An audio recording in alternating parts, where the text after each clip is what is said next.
Dentista sa Albay, piniling magserbisyo sa isang isla upang matugunan ang pangangailangan sa lugar. Marami ang naantig sa ibinahaging video ng dentista mula sa Burias Island na si Dr. Jana Mahinay. Nakatanggap kasi siya ng alagang manok mula sa isa sa kanyang mga pasyente. Ayon kay Doc Jana, madalas daw siyang nakakatanggap ng iba't ibang regalo mula sa kanyang mga pasyente, gaya ng manok, gulay at isda. Pinili niyang magtayo ng kanyang kauna-unahang klinik sa Burias Island noong nakaraang taon matapos makita ang pangangailangan ng mga mamamayan sa isla. Nagsimula po to nung after passing po ng board exam po last year. Nagtrabaho muna po ako sa different dental clinic. One day po, may isang babaeng lumapit sa akin. Sabi niya, Doc, dun ka na lang po sa amin magtayo ng dental clinic. Wala pa po kasi kaming dental clinic doon. Sabi niya po marami daw pong nangangailangan. To think din po na yung Burias Island po is more than 57,000 yung population. So, ibig sabihin, wala po talagang access yung mga tao din sa dental care. And doon po nagsimula ako mag-consider, why not po? Since malaki po yung need doon. Kahit pa inaabot ng ilang oras ang kanyang paglalakbay papunta sa kanyang klinik, patuloy pa rin ang pagsisikap ni Doc Jana na makatawid sa isla para magserbisyo sa mga nangangailangan.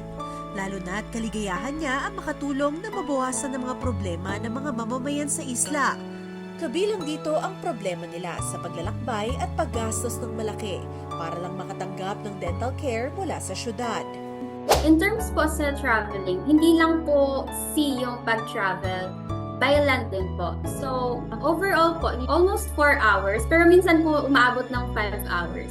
Kasi po, I live in Legazpi City po. Magta-travel po ako almost 2 hours to Piuduran.